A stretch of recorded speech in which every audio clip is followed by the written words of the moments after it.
Ladies and gentlemen, Baltimore Broad, new chapter member, overeducated, who loves being a speakerpreneur. Carole's theme is art and healing. Ladies and gentlemen, Dr. Carole Weaver.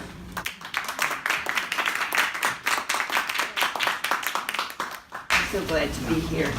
I bought for fun and as an introduction to art and healing this Tibetan singing bowl. Feel it in here? I don't know how to play a Tibetan singing bowl, but I wanted to start a talk about art and healing with this ancient form of medicine.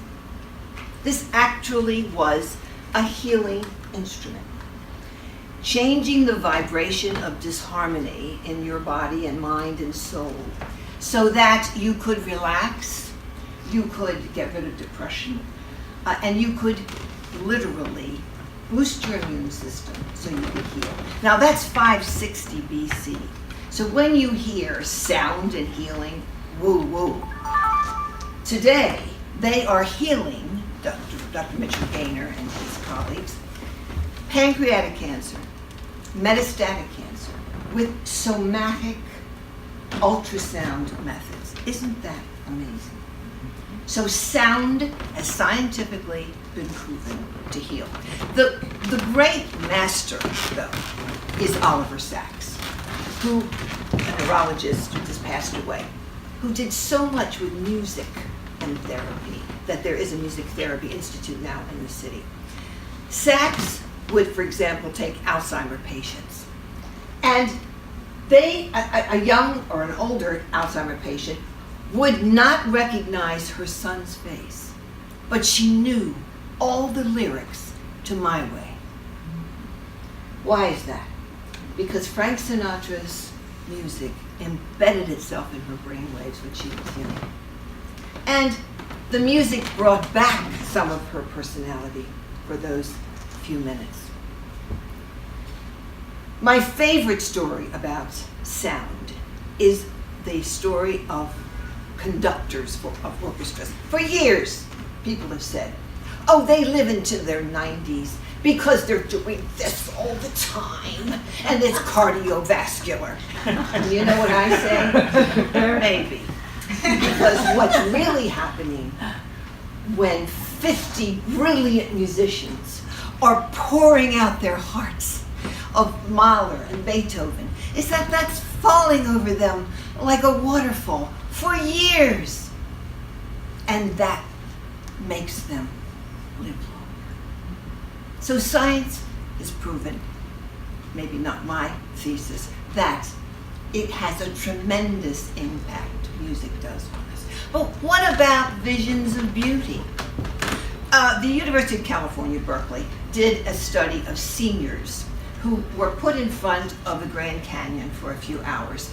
Their blood was taken before they viewed the monument and then afterward. And they found that in the blood of these seniors was the increase of what's called cytokines.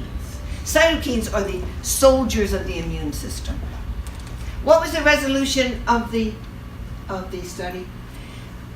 Wonder gives us longevity. Wonder makes us live longer. Have a little wonder, have a little bit more life.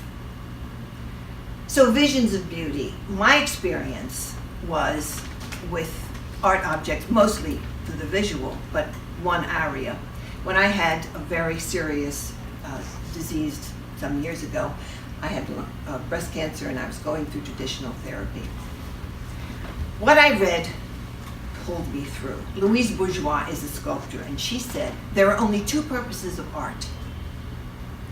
Two purposes of art. One is the worship of beauty.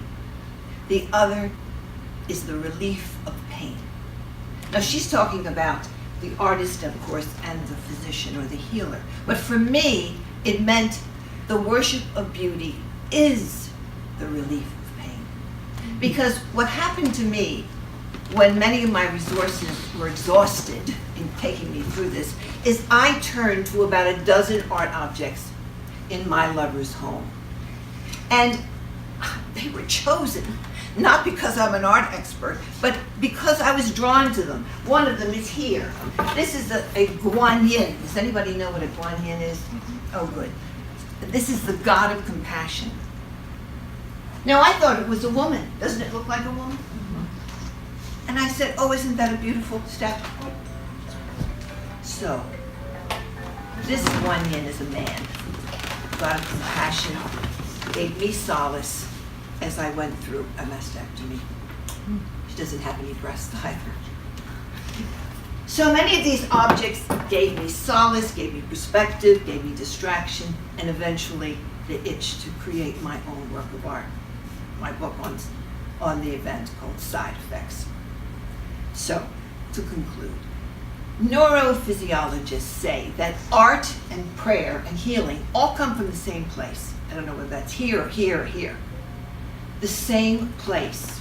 They each change our brain waves and our physical self. They take us to that place inside that links the immune system with the spirit and brings about healing.